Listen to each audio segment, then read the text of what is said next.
Hello.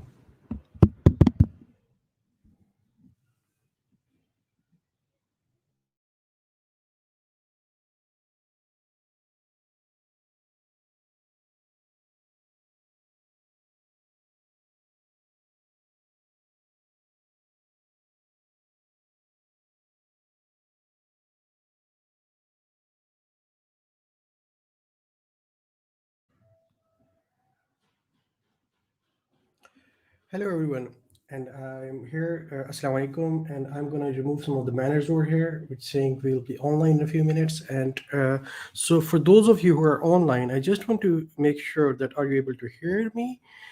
Because you can just write in the comments if you can hear me or not, and because I'm facing some technical difficulties, and I want to ensure that you are able to hear me before I get started with my session today. So anybody who is online, can you just check if I'm audible or not? And you can just comment in the comments, and I will wait for that.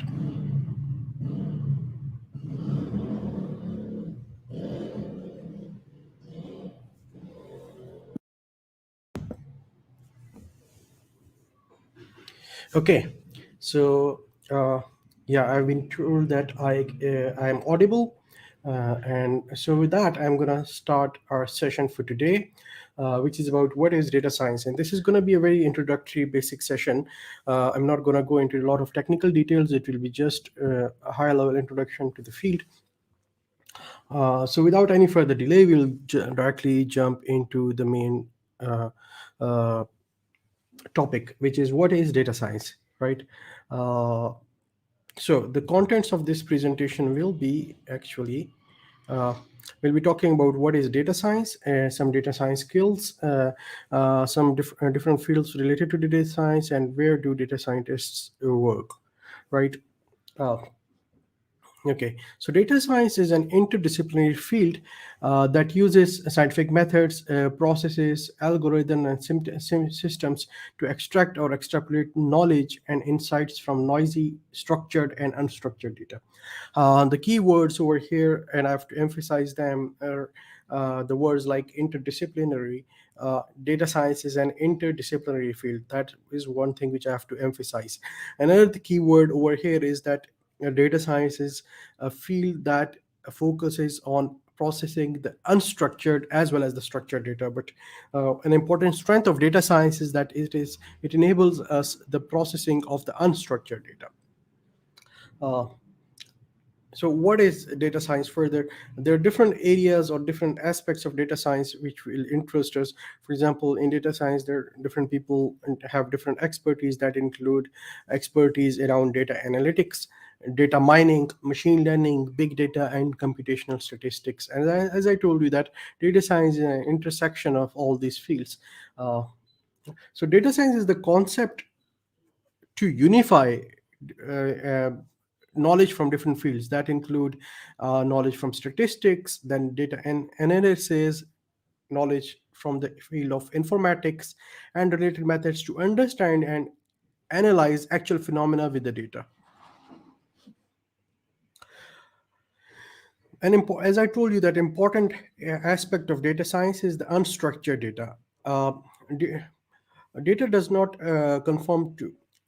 So, what is unstructured data? We just first of all need to understand that. So, the unstructured data is anything that does not conform to a data model, has no easily identifiable structure, and cannot be easily processed or analyzed by any one model in the computer or any one software in the computer. Uh, Further into details of the unstructured data is that unstructured data is not organized in a predefined manner or does not have a predefined data model, thus it is not a good fit for a mainstream relational databases. Uh, I'm gonna get myself out of the way so that you can see the slide. Just give me a second. Okay, okay. So data does further about the unstructured data. Data cannot be stored in the form of rows and columns as in databases. For example, if you see an Excel database, data set, what happens? The data is in Excel is stored in the form of a row and a column, and that is known as a traditional spreadsheet, in which the data is organized. In the same way, for example, if you open a data set in SPSS or Stata, you will see that data organized in the form of a spreadsheet, whether each of the variable has a row to which it belongs to, and each of the variable has a column to which it belongs to. On the other hand, when we're talking about the unstructured data, what happens is that the data does not, one of the defining characteristics when I am explaining the unstructured data versus structured data, is that unstructured data does not cannot be defined in the form of rows and columns, and it doesn't and another important characteristics of unstructured data is that it does not follow a semantic specific semantic rules. Okay. So there are some, rather than definition, it's very important that we talk about some actual examples of some of the unstructured data sets. For example, medical records. As you can see, as you know, that medical records is haywire. Data, you write data at one place or the other place. So at some places there are some lab results, and other places there are some prescriptions and medical notes and doctors notes and nurses notes and the history, physical examination, and so on. So the data is unstructured. In the same way, for example, if you take the data of, there are millions of, perhaps I don't know exactly know, but there are millions or billions or of websites on the internet, and each website has its own structure, and it has own set of information, and there are so you cannot have you cannot say, okay, for example, the structure of one of the website is like this, so the structure of another website has to be like that as well. As in the same way, images, whatever the images, it has its own data information. Videos is another example of the unstructured data set. For example, some documents like memos or reports or word documents, they can be unstructured. And in some cases, some surveys will present information in the way that is, for example, if you have open-ended questions like, what do you think about it? For example, if I ask you this some open-ended question about this lecture or this session, that what do you think about it? What are good things about it? What are the things which are not good about it? How can we improve it? So in response to all this, information will be in the form of data which will be unstructured, or at times would be in the form of a qualitative data. So these are the examples of unstructured data, and data is one of the important strengths of data science, is that it can process unstructured data. For example, another specific example which I can give, you have a Facebook profile, and you have Twitter profile, you have Instagram profile, and so on. So data science can be used to process the information based on these platforms. For example, different companies will use, take the example of Samsung as a mobile producer. They will use, for example, if they are planning to produce another mobile phone, and they have a page, and they have a presence in different platforms like Facebook, and different groups of the relevant groups of the Facebook. So they will scrape the information of the users from different websites, from different social media platforms like Facebook and Twitter, and then they will do some analysis which is known as a semantic analysis, to find out that what are the emotions of different customers in relationship to the different products. So this is one example, and we can go into further details in this future sessions of similar other implications of the utilization of different data science skills to process the structured as well as unstructured data. Now, the strength of the data science is that it enables, like, the traditional analytical techniques. For example, if somebody is a statistician or any other person who has been working as a data analyst in traditionally, they are able to process. They are traditionally able to process the structured data. But data science, what it does is that enables you, it gives you the capacity to process the data in which is structured, and it also enables you to process the unstructured data set. And maybe in the future sessions, if we get an opportunity, we'll talk about more details and specific details about these. So what skills do you need to become a data scientist, right? There are different skills which are important. you need to have some level of mathematical or at least statistical skills. And even if you do not have a lot of theoretical skills in these areas, which is understandable, many people will say that, okay, I'm not a mathematician, I do not understand a lot of theoretical mathematics or theoretical statistics. But you should have a lot of you should know applied aspects of the disciplines. For example, you need to know okay, different basic concepts about probability, and then you also need to know which test is used in which situation, and so on. Like, you need to have at least some level of statistical acumen or mathematical acumen to progress in this area. The better statistical and mathematical knowledge is, you will be better able to use that or utilize that information for your data science skills. For example, if you know a calculus, or if you know uh, linear algebra, then those are the two disciplines in mathematics that can be ideally suited for application in data science.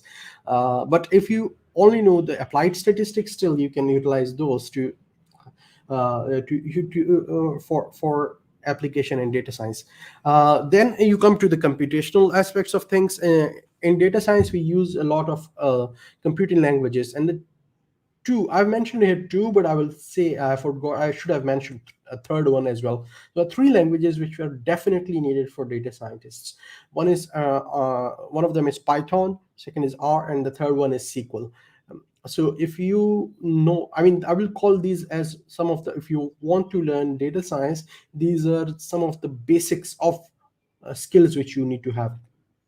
Then you need to have some data literacy and some experience of working with the data. For example, if you get a real world data and there are issues with the real world data, right now I'm analyzing a data set which has information in English, but it's also having all the information in another language, right? If you, or you need to be able to clean the data set, you need to be able to process the data set, you need to be able to subset the data set, you need to uh, and you need to be able to play with the data set. As if, for example, if you just from the top of my head, a very simple example is that if you go to a businessman, and not a very high level businessman, but just as a simple businessman like a shopkeeper, and if you tell them that, okay, give me some product, and he will not even think, he will just go to a particular shelf and take out that product. So as a data scientist, you need to be having that level of expertise with the data. For example, if somebody tells you, okay,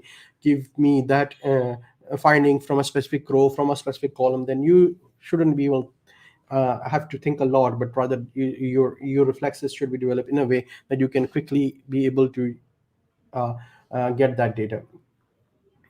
So another some more hard skills which are needed for data science.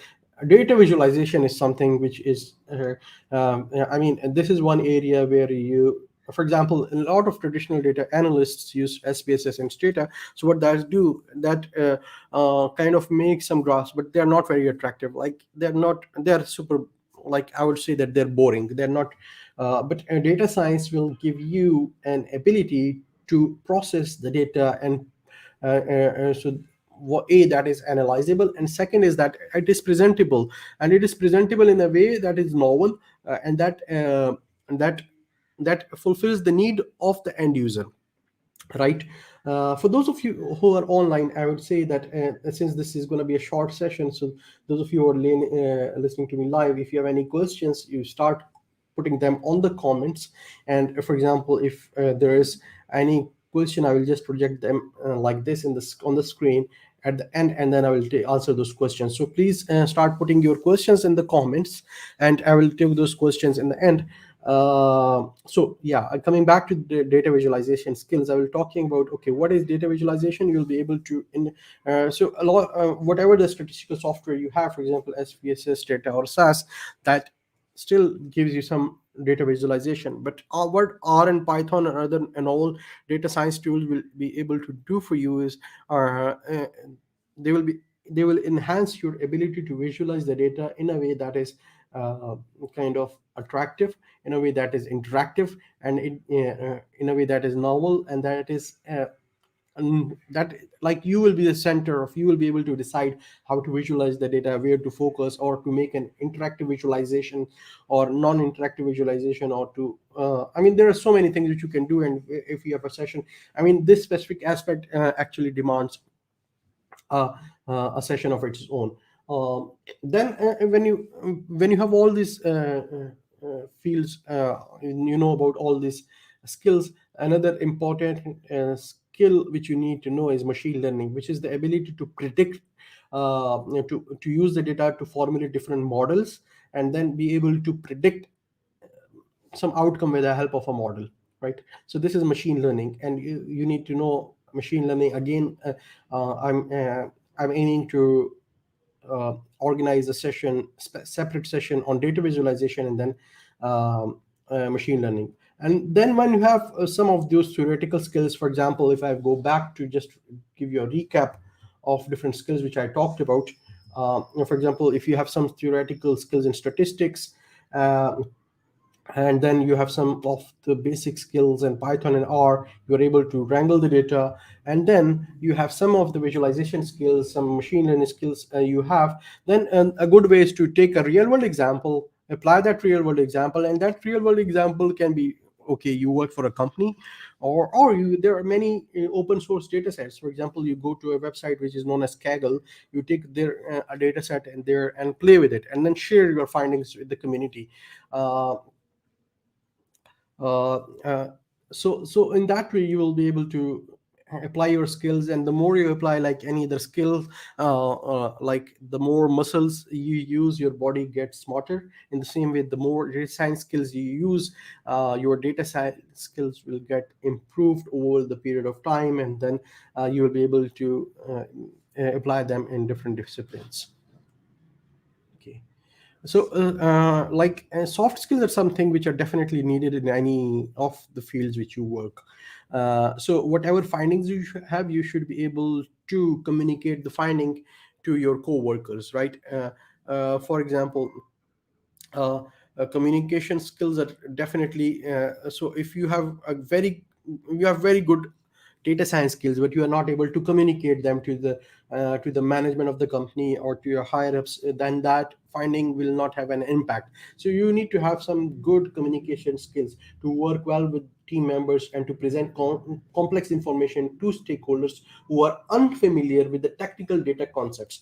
Now this is very important. I mean, at times we kind of get into the details of a lot of nitty gritty, and from my experience I have been I had this experience that, okay, getting the insight, you getting, for example, you need to have some very deep skills, statistical skills, data wrangling skills, and other skills to get the insight, right?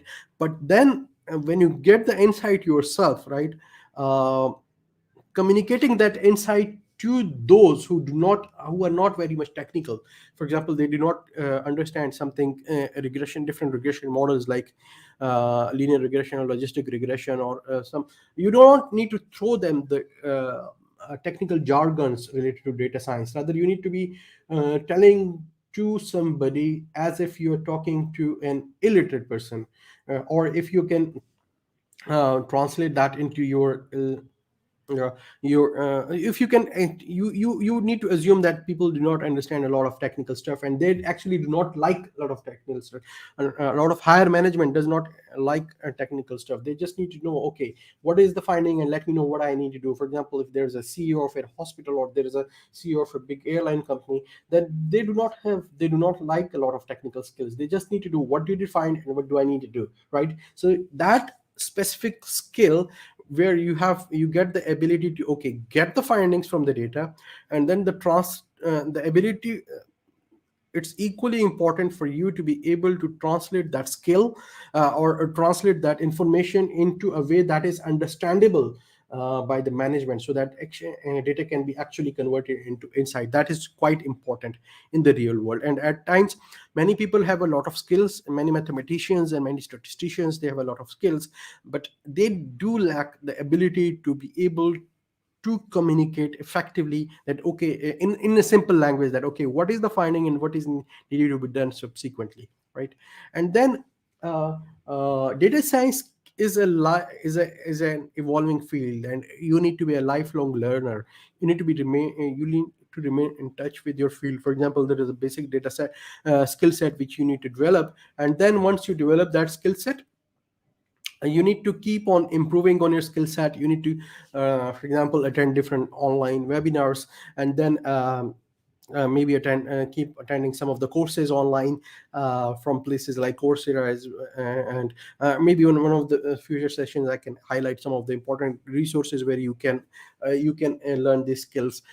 So you will be able to. So you need to be a lifelong learner to ensure that you keep your skills up to the mark. Okay. Then another important area which is needed is that business acumen, which is the knowledge about your organization's goals and the business environment in which it operates. For example, now what you think is important, that may be important, that may not be important, but it is important that, okay, you work in an organization which may be, for example, a hospital or a transport company, or maybe whatever company that is, and that has a business side to it. And now you need to know, okay, what is the problem which is getting faced, for example, if it's a pharmaceutical company, or it's any other company. So you need to understand the business side of things as well, that okay, what exactly is affecting the quality of services, and how data can be utilized to improve the quality of the services, and so on. And the next important thing is the ethical use of the data.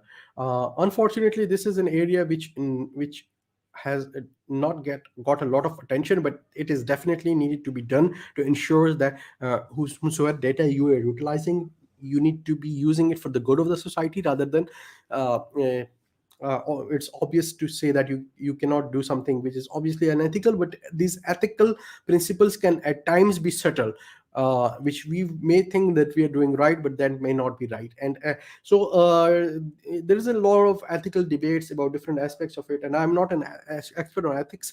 Maybe we would want to invite some expert on ethics to talk about different details about different ethical practices in the area of data science. Okay. So, in the subsequent portion of the talk, I'm gonna zoom further into the different aspects of data science. What are the different, for example, okay, you are a data scientist, but what do you actually do, right? So you can be a data analyst. Okay, there are many jobs in the international market and in Pakistan as well, about different data analyst, like different companies, different organizations need data analysts. So what data analysts do? Data analysts are focused on extracting meaningful insight from various data sources. Data scientists go beyond the forecast. So what do data analysts do? They explore the data, they find something. But what data scientists do? They forecast, predict. So that is a boundary line from where the data analytics start and data analyst end, right? For example, if you claim to be a data scientist, you need to have the ability to predict an outcome in the future. For example, taking the example of real estate, right? You have a different uh, like you make a regression model, and that may be able to predict the prices of the rental prices of houses in the future, right, and so on. Or what will the property value for in the future, what will the stock value in the future. So these are the things which are very important.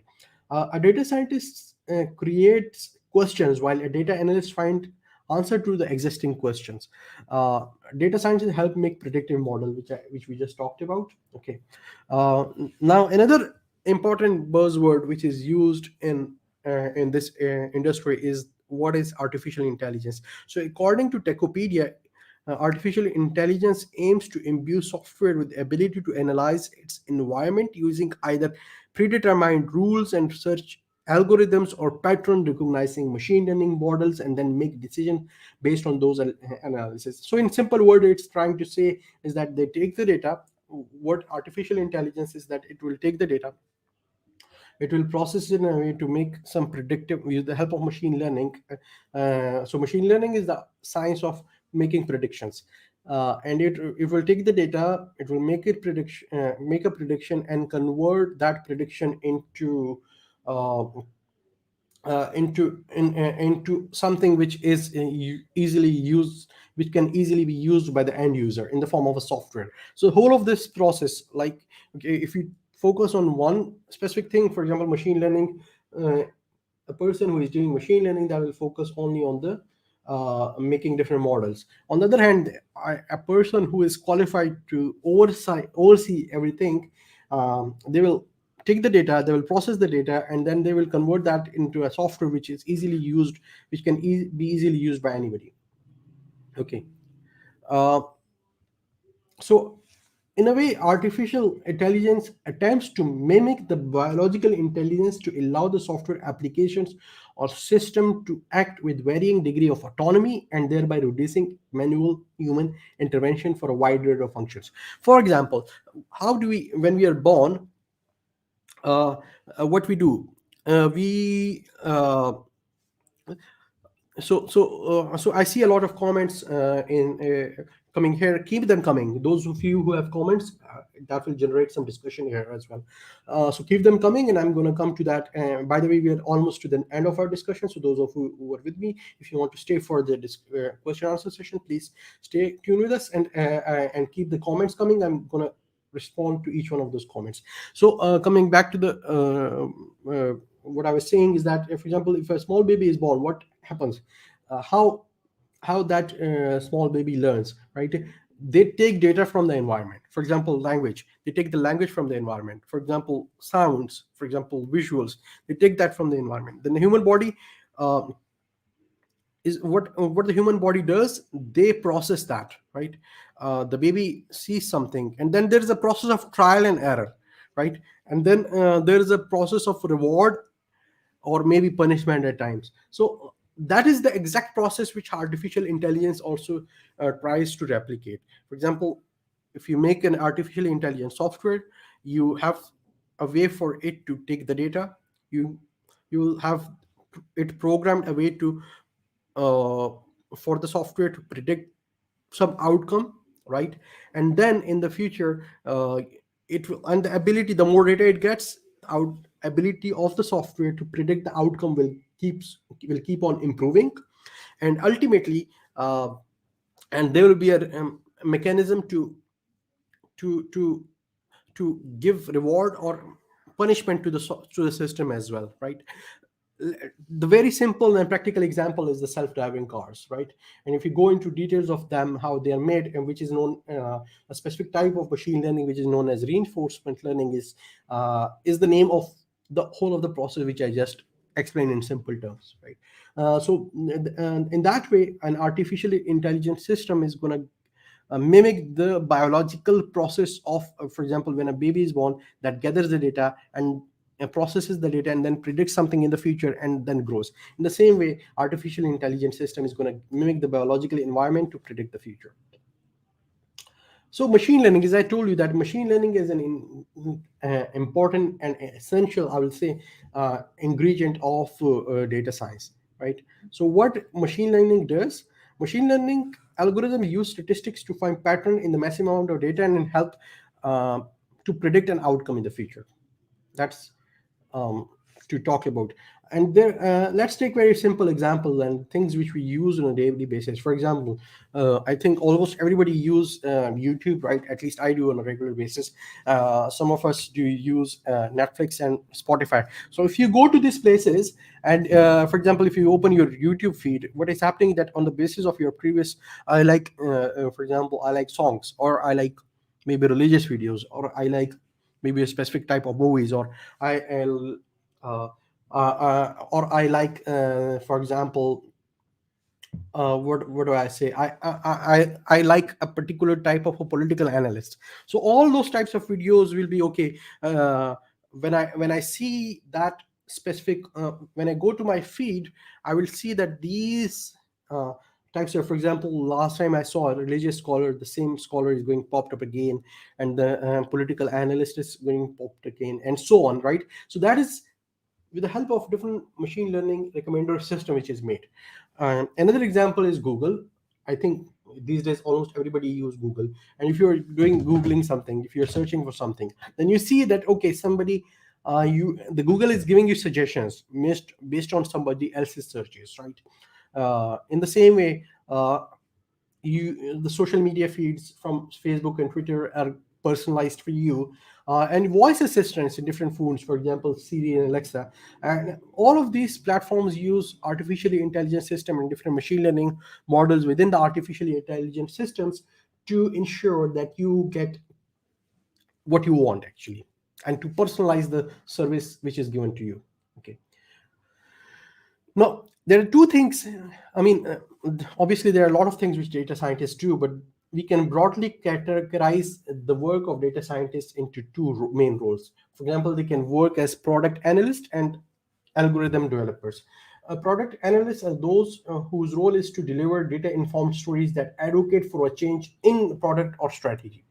Algorithms, those who develop algorithms, their role is to incorporate data-driven features into products, for example, optimizing recommendations or search results. For example, you can innovate a new algorithm to make better prediction, and then ultimately, when you have a good algorithm, you can improve the product, or you can make a new product for making a new with the help of the new algorithm.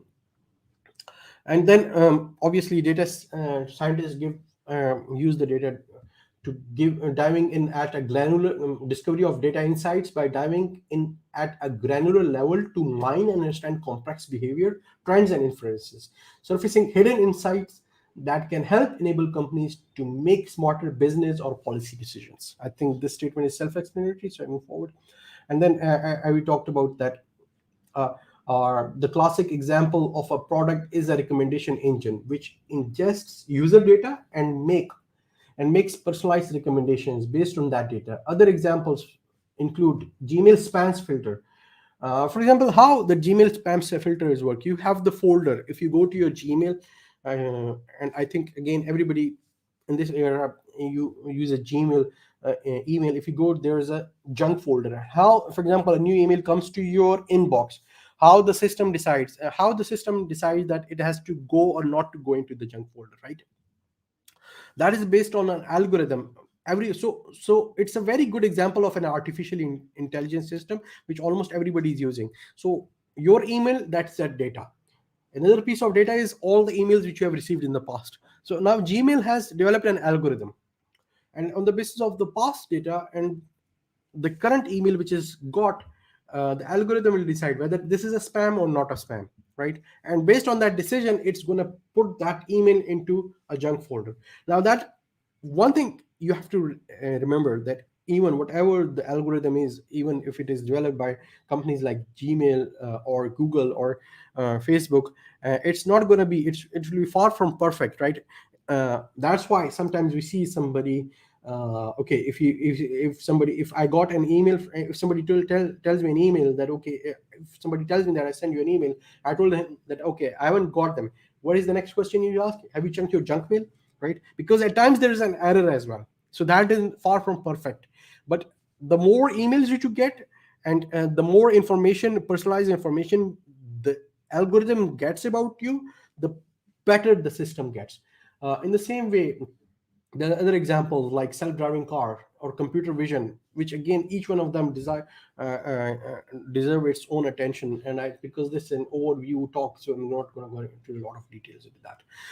So where does data scientist work? It works almost across the industry. For example, you practically need data scientists almost in every industry, but these are some of the major classifications of the major industries and these days, and that includes in healthcare, in financial services, and I will try to maybe I will not have examples for all of that. I can give a lot of examples from healthcare. For example, you need data scientists to make a lot of algorithms to risk stratify different patients into high or low risk patients, or you can predict the hospital's budget, or you can optimize the operation theater's performance with the help of different different algorithms and so on. For example, in financial services, different government or private financial firms can use data scientists for applications like something which we call as portfolio optimization. What is portfolio optimization? Portfolio optimization is, for example, you have say 100,000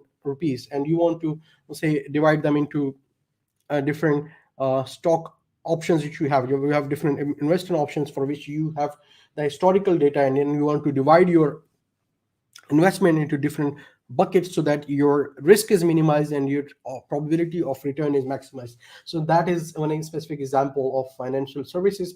The other areas, for example, cyber security, marketing use it. For example, Google or Facebook uses a lot. For example, you even talked about something, the next thing which you see is that an ad popping about it, or you search about something and an ad popping up. That is a personalized marketing strategy for which data scientists make the ads personalized. Manufacturing, aerospace, media, government, and many others. So almost every field, I would say that definitely has some kind of a utility for data scientists. Uh, so if you want to become a data scientist, these are the different. For example, these days, I will give you a very simple example. If you have a doctor, but you'll have to specify what is your specialization. In the same way, I mean, data science has grown and it's still growing with such a speed that you cannot it's not humanly possible for anyone to be the master of everything. So these are the major areas where you can specialize in different. For example, you can because all of what which I told you in the last 30 minutes or so, or more than 30 minutes, if you have to practice all of that, then you need to work in a team, right? And for example, you can market yourself, you can establish your skills as a machine learning engineer, as a data architect, data engineer, business intelligence and analyst, marketing analyst, statistician, or quantitative analyst. And again, as for almost every slide I'm in this talk, because these demand a lot of details, so I think we will want to talk further in the future sessions about this. So with that, what I will do now is that I will just spend some time in answering a few of the questions. There are not so many, but it means that I will answer a few of the questions.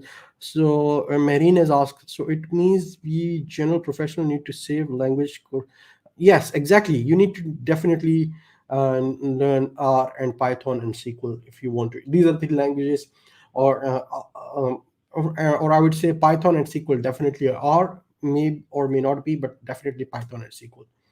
Okay. Respected Dr. Amir, what's the level of mathematics and statistics should be good fit to learn Python? I'm not an expert in statistics. Can I be, will be, I mean, this is one thing. I mean, I'm a medical doctor, and here in front of you, I am a data scientist, right?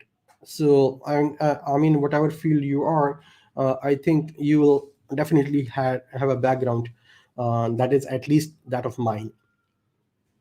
In other words, what I'm trying to say, in Pakistan, with our traditional education system, we, after our high school, we end up studying mathematics, right? And we do not study any computer science. It's not easy. So when I was there in my when I was doing my master in health data analytics from Carnegie Mellon University, I had a very tough time in the first semester. I will be honest about you. But having said that, initially you'll find it very hard, but you need to understand that uh, as you go forward, you'll start enjoying it. For the first 6 months, I mean, depending how much time do you give, but initially it will be kind of like, okay, it's not getting anywhere, but ultimately it's just worth the pain, right? But the short answer to your question is definitely, I mean, there's no reason that you will not be able. If you don't know mathematics, you can learn it. If you don't know statistics, there are courses. I mean, there are a lot of resources online which you can use to capitalize on these weaknesses if you have. And then Python is just like, I mean, you can start learning all of them together. There's no reason you should not be able to do that. Okay, we should make a WhatsApp group. Okay, I mean, I'm happy to do that. We have several WhatsApp groups, but the problem with WhatsApp groups is that, um, I mean, you make them and then you leave them. So there should be a mechanism. Okay, what should be the and so the first thing which I would request you to do, I plan on carrying out these sessions on a regular basis. So first of all, please subscribe to my YouTube channel if you have not yet, and press the bell icon so that you get the notifications. And maybe in the future we will be able to make a WhatsApp group as well. But for the timing, I think this should be the main channel for interaction. And if you have any anything to interact, just put them in the comments of any of my video. Okay, thanks for the compliment. And then, okay, these slides. Okay, this is a good point. Again, I think I will see for a way to share those slides, but I think if you can go to my YouTube channel, and they can be easily available from there as well. And then, okay, and then yeah, that's an excellent idea. So Mehreen, I think I would suggest, why don't you take a lead on this? And first thing which you would want to do is that, uh, I mean, you need to bring more people over here so that we will be able to make groups here. What I want to do is the following in the future. I want to start regular sessions, at least one per week, on regular basis. That's the first thing which I want to do. And second is that, okay, there are people who are on the screen, they're interacting with me, some of them, and there are other people who are watching in form of comments, which I'm doing right now. And then we are generating some discussions here as well. Uh, so with the help of those discussions, I can we can generate some more insights and some more educational material for everybody as well. So the first step will be to bring more people so that we can generate those discussions together. Okay, Zoom meetings can be a medium too for group leading. I mean, I think the reason is that I'm using StreamYard as opposed to Zoom is that I put that. So one, it is live stream. Second is that it's available to anybody who after that. So my intention is that um, this platform can be used on a regular basis to learn, and then the link is there for anybody to use it later on as well. So for the future, if anybody wants to use that educational material, they can be there. So as I said, that the first step is to bring more people to this platform, and as the audience grows, we can formulate a strategy to effectively start learning. I would say learning from each other, and maybe increase the frequency of these sessions, and convert that into something which I will call it rather than a tool. I can convert this into something where I will give you a task, and then you can present the task the next week, and people can give you feedback and stuff like that. So a lot of things can be done, but the first thing is to bring a lot of people to this platform so that we can generate some discussions which is beneficial to everyone. So with that, I think there are no further questions. I will end up this session, and I will thank all of those uh, who have attended this session live, and I will also thank those who will be attending the recording of this session. I will be announcing the future session on my YouTube channel, so to ensure that you get the notification for that channel, for that future session, which hopefully will be on the next Sunday on the same time. Please make sure that you subscribe to my YouTube channel, press the bell icon. Thanks a lot to everybody. Take care. Allah Hafiz and bye.